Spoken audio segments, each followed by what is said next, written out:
Episode 215. If you go back to the 270 million vehicles a minute and think of how long it would take this trend to be, say, 5% of the market. Well, we know that car dealerships, if there are 1.1 million service bays in the country, and car dealerships are about a third of them, around 300,000 or so. Even if they go 3 shifts, they can't handle this type of service.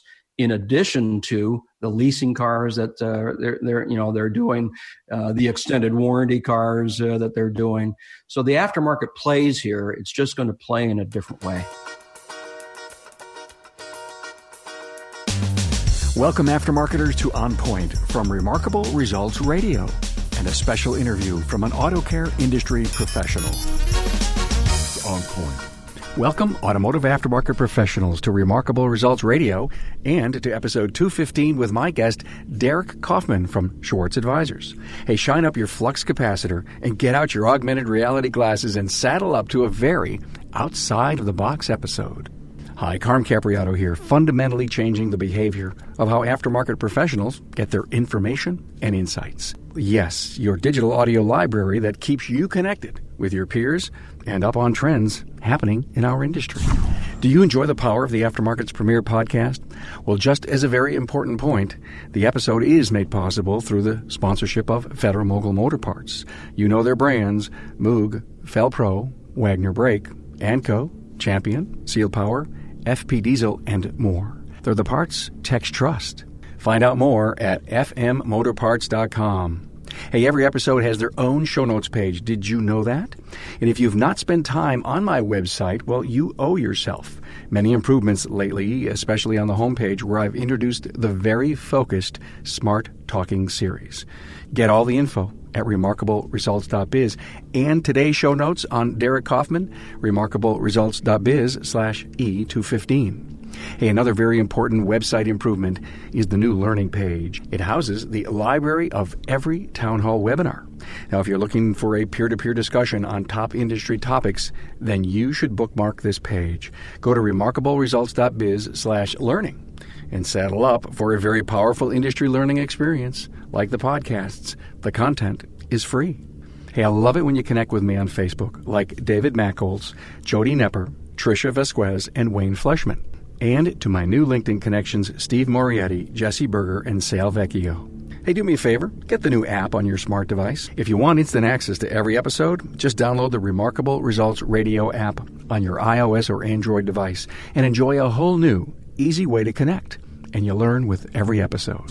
Now meet Derek Kaufman. For 40 years, he's worked in the transportation industry in every major corporate position with Freightliner, Diesel Technology, Smart USA, and Mission Motors.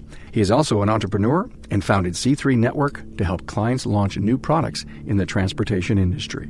Besides C3 Network, Derek is a managing partner at Schwartz Advisors doing M&A support in the auto and heavy-duty market. He is a regular conference speaker at auto aftermarket and trucking conferences. When I read Derek's latest article, we were connected within 2 days and scheduled this interview. The article I'm referring to introduced a new industry acronym, BMT, Business Model Transformation. I love the concept of the article. I'm grateful for Derek to find time in his busy schedule to bring his insights to the Remarkable Results listeners. Now, if you're a player in the aftermarket and would like to get a glimpse of the future trends in consumer preference and convenience, this is a must listen. Want to hear about the impact that ride-sharing, autonomous cars, augmented reality, and how aftermarketers need to look at these changes not as a challenge or threat, but as an opportunity? Well, tomorrow is exciting, yet are you going to be prepared for it? Well, Derek Kaufman serves up some amazing research and thoughts on this subject. Now here we go with Derek Kaufman. A warm welcome to Derek Kaufman from Schwartz Advisors. Hey, Derek. How are you, Carm? I'm terrific. Thanks for being here. You know, I recently read an article you wrote entitled BMT, the new automotive acronym, and I'm an acronym guy. I love acronyms. In fact, when I was in corporate America, I was accused of designing too many. But before we get into that, and so that you can explain BMT to us, give me a brief review of your background in the industry. Well, I started out actually at Chevrolet. I'm a GMI guy, General Motors Institute, before it became Kettering. And that ages me, obviously. But I went to GMI and co-opted Chevrolet at the six-cylinder engine plant and became a process engineer making, six-cylinder engines for Chevrolet vehicles. That was at a point when I got out of school, the industry was really cut back a lot. I actually went on to get a job at Euclid Trucks in Cleveland. That got me into the trucking industry. So now I'm a mining truck expert, traveling the world, telling people about Euclid vehicles, and I moved through that organization to become VP of Parts and Service for the company. Excellent. Yeah, it was really interesting. And then that company got sold. And I always say that you plan this career, and that's just a laugh. Yeah, you had me laughing there. It's a series of opportunities. That company got sold, and the president of Euclid went out to become the president of Freightliner Trucks and hired me there as the VP of Product Planning. Come on over, Derek. Come on over. So I moved from Cleveland to Portland, Oregon, which was not a bad deal. Just loved working at Freightliner. Not to go on too long here, but Freightliner, one of the key customers of Freightliner was Penske Truck Leasing. And Roger Penske gave me a call one day and offered me a job after he had purchased Detroit Diesel. He had purchased a company making the injectors for the Series 60 engine. So I came into Grand Rapids, Michigan to run that company for him and was with the Penske organization for a lot of years. Ran Hino trucks for Roger when he invested in that. Even worked on the smart car when he brought the smart car to the United States. I worked in operations there, VP of operations, and we put in the dealer network and, did all the crash testing and the EPA testing for the vehicle and handled all the logistics of getting the cars into the country. And then I've had a couple of stints in the VC world as CEO of a couple of companies out in California. We did Mission Motors. We did the electric drive platform for the Harley-Davidson live wire motorcycle, which was a joy. All along, I've owned a company called C3 Network here in Grand Rapids that helps people launch new products. And in the last couple of years, I picked up with Schwartz Advisors, and I'm managing partner there. And what Schwartz Advisors does is we do M&A work, merger and acquisition work in the auto aftermarket. So this is a group of auto aftermarket experts. They've all been operators of companies, and we kind of know who wants to sell, who wants to buy.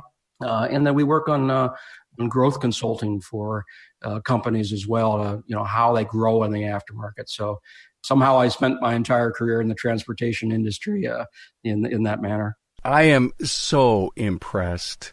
I just took some notes. Engineer, VP of Sales, VP of Ops, Venture Capital, own your own business, Schwartz Advisors, do some M&A stuff.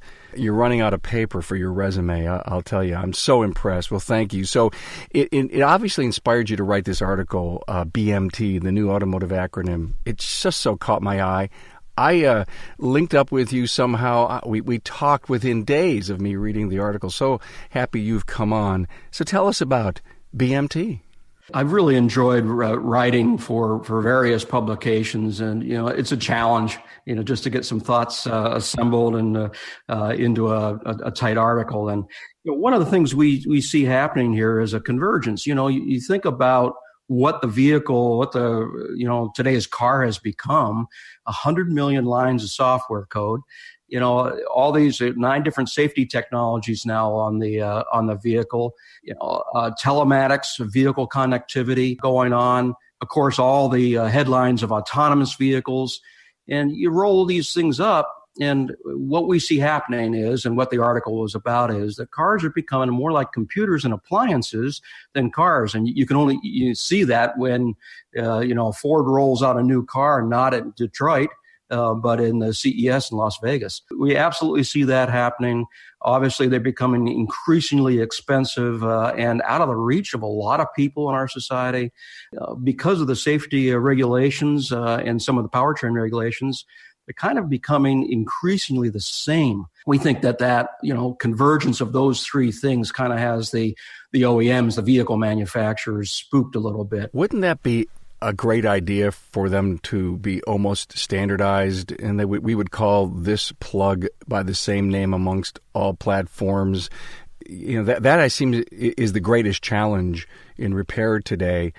I guess if you understand how one system works, but you have to learn it by 8, 9 different names. Right. And well, one of the things that's maybe positive for the aftermarket is that the global platform situation is absolutely consolidating. So, today's 15 platforms in a product line are down to 8 platforms, and the global vehicle, because of emissions kind of coming together around the world, the global vehicle is more a reality. But, from an OE standpoint, they see their cars becoming commodities in this process. If your vehicle becomes an appliance and also is a very expensive appliance that, people can't afford, that's a convergence that the OEs are, really concerned about because they thrive on distinction. Who can afford a refrigerator today? Absolutely. I just bought one, I can tell you. Okay, see, you understand what I'm saying. I was walking through an appliance store the other day, and I was looking at the price of one of these all-decked-out TV cameras, screens, the whole thing. And I said to myself, that's like a 6 months worth of house payments. I was blown away. And I guess I haven't bought a refrigerator in a while. I don't need to, thank God. But you're right. And when you are stuck with a problem with an appliance, then what do you do? Well, and that's where cars have come. In one way, what's happening is that they're getting so expensive that the vehicle manufacturers have to come up with new finance tools, right? So I think the average financing on a car now is 68 months or something like that. Wait a minute. You said the average, right? Yeah.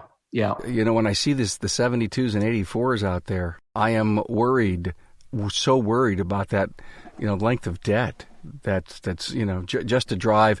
And so leasing, is ride sharing almost like the evolution of leasing?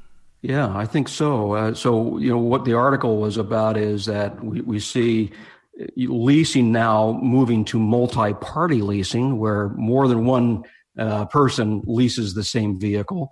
We see car sharing programs or platforms. We see, obviously, the autonomous vehicle fleets coming. We think it'll take some time, but from an urban standpoint, taxi fleets and those types of things, that's absolutely coming. The OEs trying to claw back some distinction of their brands by giving people alternatives to the high ownership cost. I'm talking with Jonathan Cicchelli, a technical product specialist with Federal Mogul Motor Parts. Now, you're visiting shops every day, so when you put product in the hands of the technicians and service advisors, what are they saying? Going back to Federal Mogul's long-term presence in the industry, they already know the product, and some of them we don't have to say much about. It's the newer product, the latest innovations that we come out with that just blow people away. So, Jonathan, you take that brand new OEX pad and you put it into the hands of a technician. What happens? They look at it and are kind of speechless for a couple seconds, and they just can't deny that it's an awesome-looking product, and they can't deny that it's going to work fantastic on their vehicles. Now, another phenomenal product line that is just one of the most iconic brands in the entire industry is Moog. Now, there's a lot going on with Moog. The newest thing with Moog is going to be, I think, the most important thing to the shops is the newer design ball joint that we created, and that was off of technicians' responses to a boot design. That's that compression-loaded ball joint with the pre-installed integral dust boot? Absolutely. And as soon as I pull that out of a box and show a technician or a shop owner, they just were like, this is amazing. So, Jonathan, would you say that you're a champion for Federal Mogul Motor Parts and all the premium products? Absolutely. And a champion for all the training? I'm very big on training. I've always been in training since I've been in the professional field. So just to come back and support on the other end has just been an awesome experience. Federal Mogul Motor Parts' Garage Gurus is your go-to source for the vehicle training, technology, and answers you need to keep your next job on track. On-site, online, or on demand, the Gurus are here to help keep your business and your career on the road to success. Visit fmgarageguru.com. BMT, and I'm not sure we really told the audience what that acronym stands for, and that's to me, the marvelous beauty of this. I love you. So as we saw this going on, and you said, you've cloned a lot of acronyms, so have I, so has everybody in this industry. So it's an industry of just this giant list of acronyms. So we've got V2V today, we've got DSRC, we've got ITS, we've got AV, you name your list, right? We're adding one to it, and that's BMT. And what we're saying is that stands for business model transformation. And that's what these OEs are doing now. They're coming up with not new products, not new features on the products necessarily, but new ways to own the products, new business models in which to sell the products. And that's what we see really kind of challenging the aftermarket, because some of these platforms are all-inclusive types of platforms that contain maintenance and washing and everything else. So you talked about multi-party leasing, car sharing, even fractional ownership. Can you take a deeper dive into that? Let's go to Austin, Texas for a second. So Ford in Austin right now is doing a multi-party leasing deal where 6 people can get together to lease the same car. It's kind of a Airbnb for cars. Audi is doing the same thing in Stockholm. I think it's 5 people that can lease. And then, take a look at car sharing platforms. Well, I think, people, you hear about these things one at a time. But if you begin to list them, you realize that Volkswagen is with a company called Get, and BMW is Scoop. GM is invested in Lyft. Toyota is with Uber. Ford is with Zoom in India. So OEs are investing in car sharing platforms because they want to get out in front of that trend and make sure that these fleets are their vehicles. Do you think they're going to be able to have that kind of control? Because I remember I was just recently in Nashville, and I took Uber to the airport, and I got picked up in an Acura, a beautiful brand new MDX. The interesting thing about Uber is, and I've used it a lot, you get picked up in all kinds of things, right? This is true, though. Anybody can be in an Uber. Sebastian Maniscalco, the comedian, has a great line on being picked up by Uber. You ought to see that. Oh, can you tell us or not? He just talks about the variety of vehicles and what the people are doing and all the side things they have going on. And, so you're riding along with these people and they've got 9 different things they're doing to earn money. And Uber's just one of them. And it's true. Every once in a while we go back and we think about being in the golden age of something, Derek. And I'm wondering if we're not yet in the golden age of, car sharing. Will it take another 5 years to start really making it solid? It feels not. We're not in the golden age. We're in the Wild West portion of it, where the gold rush is going on, right? And people are running to California, and we see it in so many different ways. Cadillac right now has something called Book for $1,500 a month, and that knocks you over when you first hear that number. But for $1,500 a month, you get to choose the Cadillac of your choice and change it. I think it's 18 times in 12 months you can change the vehicle, which I don't know why you would do that, and everything's included: your insurance, your warranty, your maintenance, everything but the fuel you put in the car is included in that fee. So when you take your Cadillac monthly charge that you have on buying the car, if you think about what you're paying on a monthly tab on that car, and then add the insurance, add the maintenance, think about all those numbers. That's a great point, because in your article, this case study, the book by Cadillac, here's the list: car payment, insurance, full maintenance, vehicle registration, unlimited mileage, detailing, connectivity, OnStar, Sirius XM, 4G, LTE, Wi-Fi hotspot, concierge, drop-off and pickup of the vehicle, 18 vehicle swaps in 12 months, and a swag bag. And you know what? I did the math on that in my head and thought that the $1,500, if you could afford it for all of that, it wasn't a bad idea. Yeah, it's not crazy considering what the base payment on the Cadillac would be anyway. It could be, depending on what you put down on the car, it could be $500-$600 by itself. And even if you put the cash down on it and you depreciated it, there's a cost there. And so I just find that to be so interesting, and that is a business model transformation. It is. It's just a totally different way to access. We're not buying, right? We're accessing a vehicle. We've actually seen it in trucking. A new company coming out with a really radical truck called the Nikola. It is a hydrogen fuel cell electric drive truck. It's going to be out in 2020. They're taking orders for them now. They claim to have 7,000 orders for the truck. And the business model is a $4,000 to $5,000 a month lease, which has everything inclusive, including the hydrogen fuel. So now for a trucking company, or especially for an owner-operator, what they want to knock down is their risk, right? They're buying fuel on spot prices. They never know what's going to happen to their truck, so they have insurance on the vehicle. $4,000 to $5,000 a month of a set fee. You don't understand how much freight you're going to haul. Can you cover that nut with your freight lineup for the month? It becomes not too crazy, and they have 7,000 people lined up. I find that fascinating. $2.3 billion in commitments for this new truck. When you look at that and you do the math, there's an awful lot of people out there that were able to justify the program. Absolutely. And that's, obviously a business to business move there. It's a return on investment. It's keeping the truck off your balance sheet. It's all those types of things. It's a disruptor. It's a huge, huge change. And I have to say one thing that I like about this, the clean air piece. Absolutely. So, they started out as an all-electric truck and then realized they were going to have a range issue, so they needed a range extender. And instead of going diesel, they went hydrogen fuel cell. They actually are lined up with Ryder to do the maintenance on the vehicles and to do the fueling at Ryder locations and at truck stops.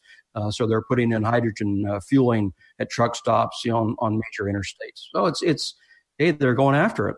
Hey, tell me about Clutch. Yeah, the interesting thing about Clutch, and there's a company like Clutch in the UK called Orto. This is the aftermarket version of what Cadillac's trying to do, and it is a fractional ownership.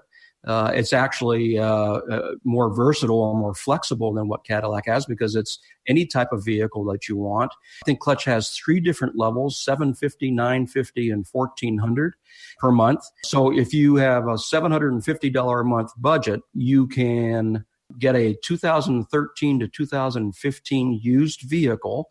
But the interesting thing I find in Clutch is it's the vehicle of your choice when you need it. So if I need a pickup truck this weekend because I'm going to work on the farm a little bit, I get the pickup truck for a couple of days. If I'm going to take the family to Disney World for a week, I get the van for the week.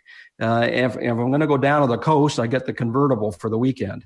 Their pitch is you can change the car as frequently as you want. It's like having your own little rental depot. Exactly right. It's like Zipcar, a personal Zipcar. Yeah. Another disruptor, another BMT. Absolutely. And, they have a concierge service that provides a fully maintained vehicle for you. And, it's cleaned, it's detailed, pretty interesting. Why is it that we hear little or nothing about all these kinds of programs, and then all of a sudden we see all these multiple efforts going on?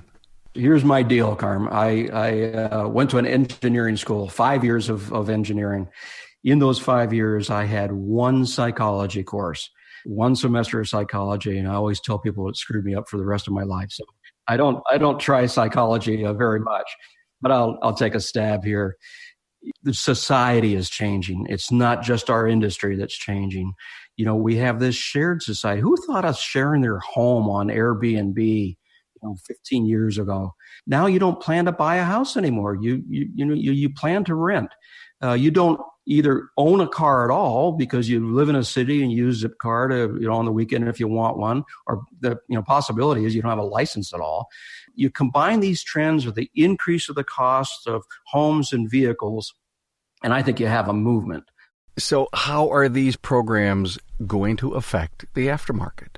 I think the thing that the aftermarket needs to watch here is that OEs, in trying to move out ahead of these things and own them, will use their BMTs now to drive more business to their dealerships. That's a natural thing, right? Service shops and car washes then start to become more business to business entities than they are business to consumer, because all of a sudden they're having to sell to fleets. Wait a minute. What you just said seems so now, but this is an evolution. This risk in the aftermarket isn't like tomorrow, but it's out there somewhere. It is. Look at shops today, Carm. A lot of shops rely for a fairly high percentage of their work on small fleets in town. The plumber that needs to keep vans on the road, construction company, the florist, small package delivery, whatever. So there's a lot of business to business going on in aftermarket shops. I mean, it's a mainstay of a lot of them. And we've got 270 million cars on the road. So this isn't something that takes over kind of overnight. It moves into the market. I think what I'm trying to say in the article is that the aftermarket needs to see this as a threat on one hand, but absolutely as an opportunity as well. I figure that car sharing and autonomous vehicles can actually increase the vehicle miles traveled, and that is the mainstay of our industry, right? The more miles vehicles are putting on, the more they need service. The other thing that you think about these programs, these vehicles will need more service. And we always talk about underperformed service in the aftermarket, right? It's a $60 to $70 billion issue. Well, an autonomous vehicle or a car sharing vehicle, they're not going to be underserviced. They need to be available for the fleet. They need to show up on time, and they can't let you down alongside the road. It's just, it'll kill that platform. So we see here more frequent service, probably more consistent service, and we see these fleets being run more like truck fleets are today, and truck fleets run by the letter of the law. Man, they don't mess around with service. They're right on top of it. They're all going to have more miles on them. Yeah, absolutely. Just think about autonomous vehicles. The way I see it happening is that I run to work in my autonomous vehicle and I send it back home. It picks my wife up, runs her to her job. She sends it back home because our kids have 19 different things scheduled at the end of the school day. The car runs them to soccer practice or whatever they're doing. Then comes and runs her back from the office, runs me back for the office. So we might be selling less vehicles, but those vehicles are traveling more, and that service will be more consistent. So I think it's actually good, for the internet. If you go back to the 270 million vehicles a minute and think of how long it would take this trend to be, say, 5% of the market. Well, we know that car dealerships, if there are 1.1 million service bays in the country, and car dealerships are about a third of them, around 300,000 or so. Even if they go 3 shifts, they can't handle this type of service. In addition to the leasing cars that they're doing, the extended warranty cars that they're doing. So the aftermarket plays here. It's just going to play in a different way. It's going to play with the bigger, better, stronger survivors. Yep. Absolutely. I see Clutch a little bit different. First of all, it's a startup, so it doesn't have the heft of a GM behind it to buy and lift or something like that. But it's an interesting notion for sure. I think it's a novel platform, and you want to say, okay, who reaches from an aftermarket standpoint? Who reaches out to Clutch first to say, look, we've got you covered from a service standpoint here? Clutch isn't going to do repair, are they? Do you know? Well, they're offering maintenance in, and they're just not describing how they're doing it. So what I'm suggesting is, can individual shops form a consortium, or is it the chains that go after this business? This is something we need to watch unfold. Is anything going on inside the aftermarket for BMT today? I think that we do see, business model transformation in the market, mostly along the lines of vehicle connectivity and what that might mean for tying WDs and parts sources to service shops. So, we see service shops getting out ahead of the maintenance for their customers with telematics. And then tying that back into their parts suppliers so that they have a more cohesive kind of triangle going on to service vehicles. Hey, Derek, I want to come back to something you mentioned as you were introducing the BMT idea, and that's this whole topic of emerging technology. You said Schwartz Advisors is tracking some emerging technologies. Talk about the ones you see as the most important. Alongside of the BMT, just think about what's going on with the vehicle. We're kind of tracking, say, 5 primary areas of interest. Really interested in vehicle longevity and just the quality of vehicles. So if you take a look at the demographics of the market now, you have this whole group of 10-year-old plus vehicles out there that are today completely viable in the market.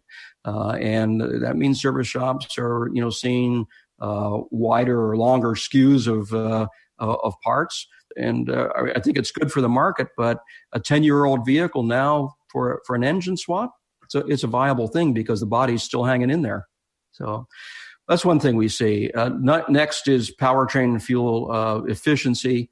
Safety-related technology, obviously, is a big one with lane departure and collision avoidance. Vehicle connectivity, I'm talking about telematics. And then at Schwartz Advisors, we're really promoting this whole idea of augmented reality and how it's going to change the service world. I can't wait to ask you about that.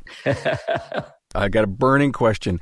Now, you mentioned powertrain efficiency, and obviously the industry has spent a lot of money chasing the CAFE goals, 54.5 mpgs, I believe. Do you see this changing with the changes going on in Washington? Do you think we see a leveling off of powertrain changes? Yeah, there's been some moderation of the 54. I think it's been modified to 50 miles per gallon. Actually, before the administration changed, now we see some talk of trying to maybe throttle the EPA a little bit to control the EPA. But I'll say this: if you take a look at a curve or a trend line of the cost of fuel, and I'm such a wonk that I've actually done this. Take 1996 all the way up to 2016. You see fuel go up to $4.50 a gallon and down to $1.98. So you have all this noise year to year. But if you lay a trend line from 96 to 2016, it's an ever upward slope. So actually more than EPA or greenhouse gas, which I think is a very real thing, and it's not going to be lessened in the market, personal opinion.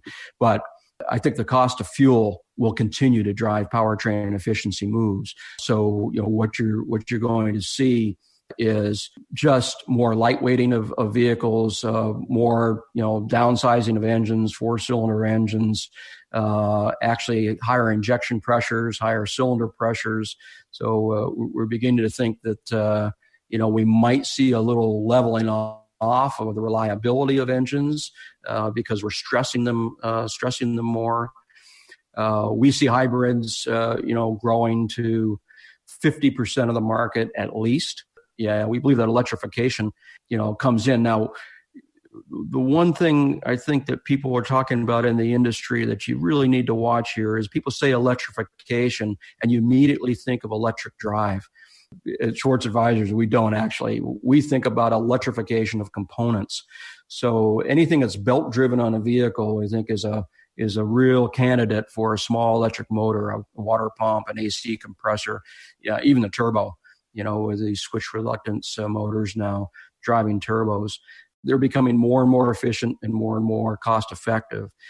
So we see a lot of electrification. You see electric steering now, and some of the safety features will drive even more electrification because lane departure and collision avoidance want to get into your braking system, your steering system, and it's a lot easier to do when it's electric assisted and you can control an electric module. I get it. Very, very enlightening. Ooh, thanks for expanding my horizons on that. Hey, Derek, what's your thoughts on safety? This is such an interesting area. If you look over top of a vehicle now, look down on top of it, you see 9 different safety systems around it. They're being grouped into this ADAS acronym to just add another acronym for your day here, Carm. So that's Advanced Driver Assistance Systems. So we see lane departure, and lane keep assist, two different levels, right? Lane departure looks at where your vehicle is. If you don't have a turn signal on, you begin drifting over a lane, it gives you a warning, some obnoxious sound or vibration through the steering wheel. But lane keep assist actually takes over the steering and the braking and actually the stability control of the vehicle to steer the car back into the lane safely. We see that coming on. Collision avoidance is really popular. Blind spot infrared sensors. Camera technology, both exterior cameras and interior cameras going on. I think the thing we see more than anything is that these ADAS technologies now are moving up and down the product line. So you can get a Chevy Cruze, with ADAS technology on it, and you can get a Cadillac CTS with it on. So just a few years ago, the take rate on these options were almost all on luxurious vehicles or luxury vehicles because the cost of the technologies was so high. But they're coming down very quickly. So our guess is that NHTSA and the U.S. government loves technology of this type. Has already had a mandate comment out on trucking for collision avoidance because rear end collisions are such a high level of or high percentage of truck accidents. So we really think that at least lane departure warning and probably collision avoidance will be mandated, regulated on cars. I think that's great for safety. And obviously it's great for safety, but it's another, $3,000 a car, whatever, so it's another increase of the cost of the vehicle. I think the aftermarket actually gains from this because more sensors to fail, more things to fix. So, the word to the aftermarket is be on your game now on ADAS technology and understand, how it's moving. ASA is holding a connected car symposium in Detroit in May. I'm going to be there. They've got some really high-level speakers and an ADAS car, and there's going to be hands-on. And speaking of Donnie Cipher, who's putting this on, I've had Donnie and Malcolm and others on the podcast talking about telematics. Now, obviously, they see it as having a big impact on the aftermarket. Have you guys at Schwartz Advisors worked at all in this area? We actually have, and I have some personal experience actually applying telematics, so I'll talk about that a little bit. We helped sell a company last year to a larger organization. It's a classic story, actually an aftermarket person, a person who owns a series of shops, created some killer code that would tie a DTC coming off a vehicle to the parts suppliers for a shop. Kind of knit the whole thing together. So the code would tell you what the fix would likely be and what parts would likely be needed. That would trigger the WD or the retailer in the area to say, yep, I've got those parts. They're in stock, and, allow the shop to turn the bay faster because, they knew the parts were available. And then my personal experience at Mission Motors and doing the motorcycle, we put telematics on every motorcycle. So every ride anybody took, they had a history of that ride, which was a riot, by the way, because now people have a contest going on to see how fast they can go on the bike, which that's a whole other podcast, Carl. We won't go there. Or maybe we should do it, though. So, and then the other thing is that trucking has been using telematics since the late 1980s when Qualcomm bought Omnitracs in. And we were doing it with like $5,000 transponders using a satellite, right? But the trucking industry has used telematics and depended on telematics for logistics control for a lot of years. So we just see vehicle connectivity actually becoming a mainstay of shops in the country, more or less like your customer relationship management tool. What has taken so long for the aftermarket dongle, if you will, or connectivity piece to really take hold? Yeah, that's such an interesting question, and it's a great one. I think a couple of things. First of all, the technology got out ahead of the BMT. Yes, it did. So out comes the technology, and now I can connect my car and woohoo, I can see my miles traveled. I can see where I was. I can track my fuel, whatever. And that shiny object lasts for a vehicle owner about 3 months. And then they realize, okay, I'm on to something else. So now I've got a monthly fee, a subscription fee, but I've got no value. So I'd tell you that in the technology coming out before substantial business models were formed, we killed, maybe a 2 or 3 year period of real use of telematics. But like all things, the quality of the cream rises to the top. And now what you see is some real business models being wrapped around it and tools that shops can use. Do you see a real strong future for shops bridging that connection gap with their customers with this device and having that, if you will, dashboard, on their counters, looking for DTCs, knowing where their battery problems are, and for the value that the customer gets in the geofencing? Do you see this really starting to take shape?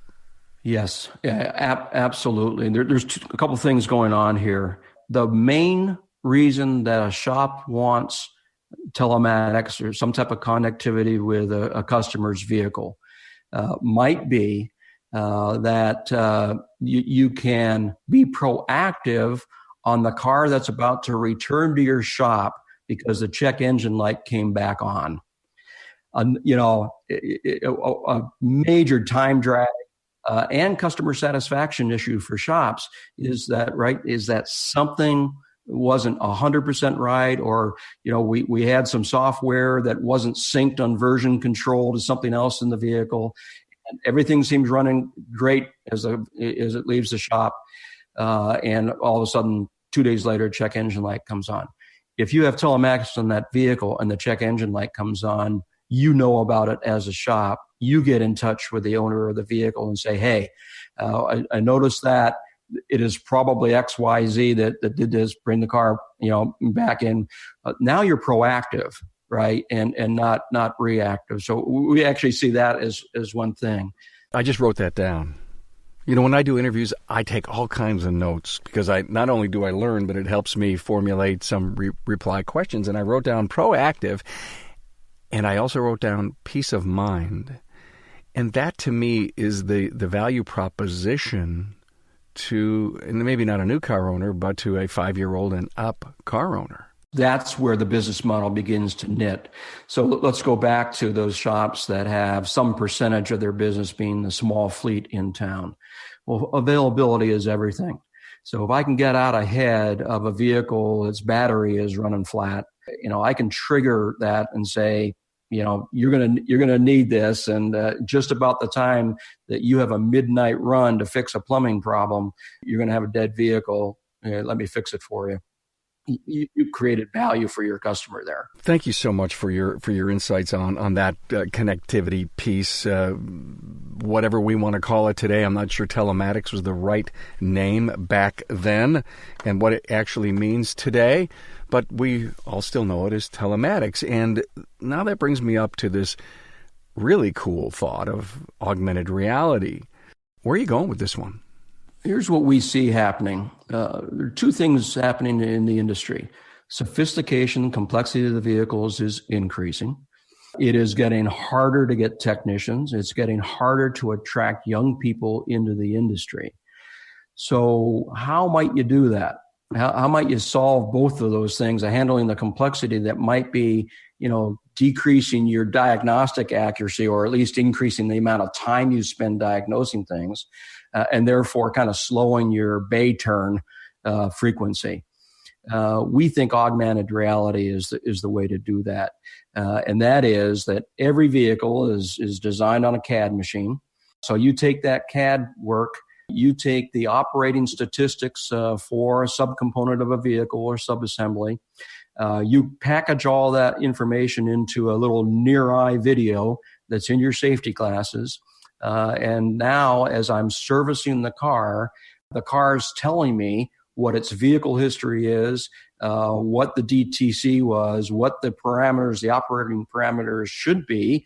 and then what to change if they're not, how to change it, how to make sure that you put it back on in a quality manner. So we just see augmented reality upping the first-time diagnostic accuracy and really speeding the removal and replacement of components.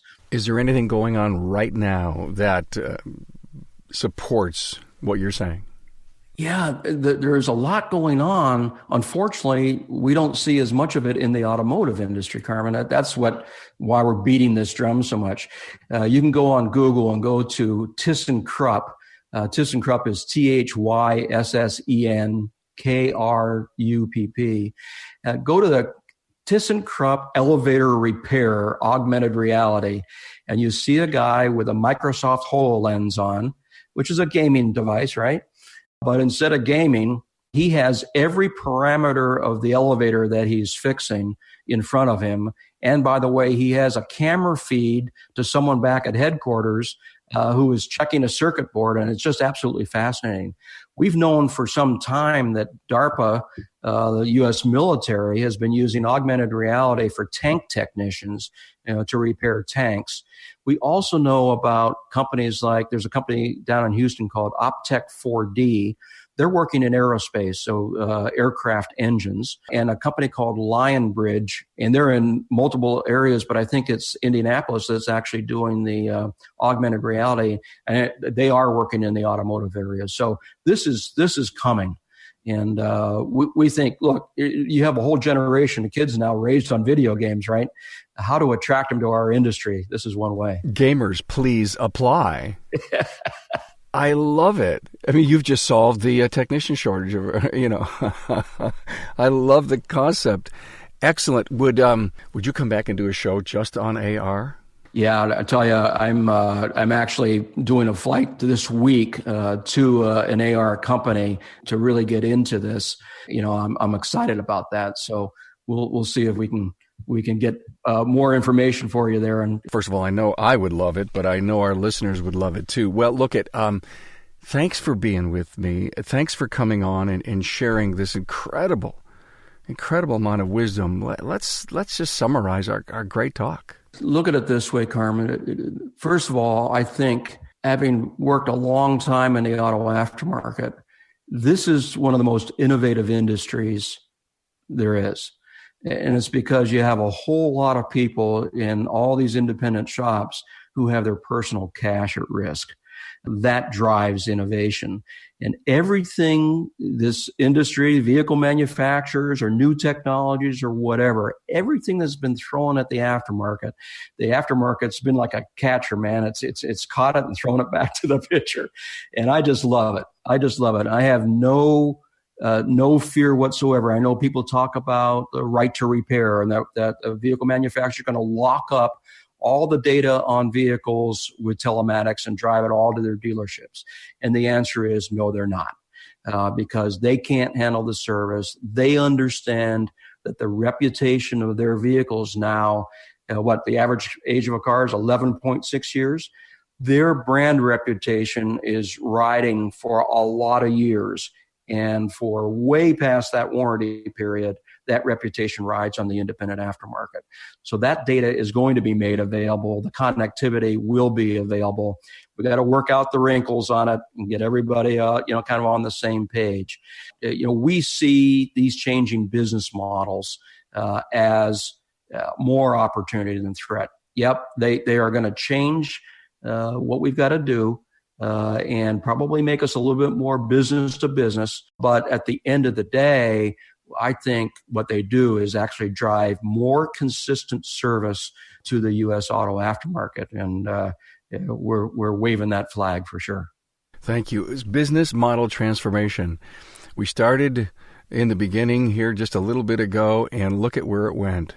Just a simple little acronym, BMT. Well, thank you for creating it. Thank you for creating the wonderful dialogue behind it. And thanks for letting us really think about our future. Carm, thanks a lot. It's been great to be with you. Hey, Aftermarketers, thanks for joining us. Derek Kaufman did provide big thoughts on the future. However, much of what he said is reality today. So how will these new business models integrate into how the aftermarket does business in the future? Only time will tell. However, you've got to keep deep in the trenches and learn everything you can. Networking with your peers and making the Remarkable Results Radio podcast an important part of your trend research will help you focus on important changes as the future arrives, one step at a time, each and every day. Hey, there's more on Derek Kaufman on his very own episode page at remarkableresults.biz/E215. Now, if you're like me, I want to have Derek back to keep us in touch with his view of the future and how it will impact us today. Don't forget to reach out to me. Your feedback and comments on this interview or all previous 214 interviews is always appreciated. Keep in touch with me at carm@remarkableresults.biz. Hey, thanks for your support and listenership. It's very important to me that you help spread the word of this expansive library of aftermarket wisdom. Thanks for being on board to listen and learn from another inspiring aftermarket professional. Until next time.